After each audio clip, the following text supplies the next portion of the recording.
नमस्कार मंडळी, कसे आहात तुम्ही सर्व? मजेत ना? तर आज आपण बनवणार आहोत मटार रवा नगेट्स.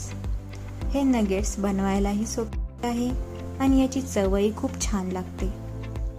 तर त्यासाठी आपल्याला लागणार आहे हिरवे वाटाणे आणि 4-5 लसणाच्या पाकळ्या. हे मिश्रण आपण मिक्सरच्या भांड्यामध्ये असं बारीक करून घेणार आहोत. त्यानंतर आपल्याला लागणार आहे जिरे, पांढरे तीळ, चिली फ्लेक्स, ऑरिगॅनो आणि मीठ. जर तुम्ही हे लहान मुलांसाठी बनवणार असाल तर तुम्ही चिली फ्लेक्स टाकले नाही तरी चालेल. त्यानंतर आपण एका कढईमध्ये तेल गरम करून घेऊया. त्यात ॲड करूया जिरे, पांढरे तीळ, चिली फ्लेक्स, ऑरिगॅनो.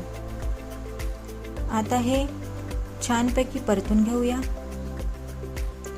परतून झाल्यानंतर आपण त्यात ॲड करणार आहोत वाटाणा लसणाची ही बारीक केलेली पेस्ट. आता ही पेस्टही आपण परतून घेणार आहोत जेणेकरून वाटाण्याचा कच्चेपणा राहणार नाही. हे परतल्यानंतर आपण त्यात ॲड करणार आहोत मीठ आणि पाणी.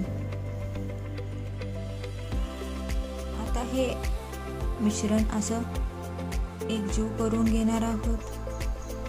ह्या मिश्रणाला आपण एक उकळी येऊ देणार आहोत.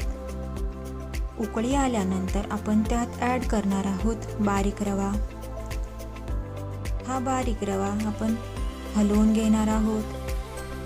आपण हे मिश्रण ड्राय होईपर्यंत हलवून घेणार आहोत. अशा प्रकारे हे ड्राय झालेले मिश्रण एका ताटामध्ये थंड होण्यासाठी ठेवून देऊया. नंतर त्यात एक उकडलेला बटाटा किसून टाकूया. आता हे सर्व एकत्रितपणे मळून घेऊया आणि त्याचे असे रोल बनवून घेऊया.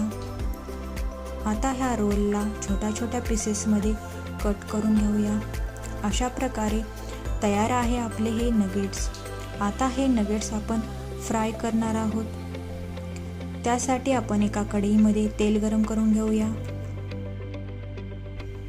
त्यानंतर आपण हे नगेट्स असे लाल होईपर्यंत फ्राय करून घेऊया.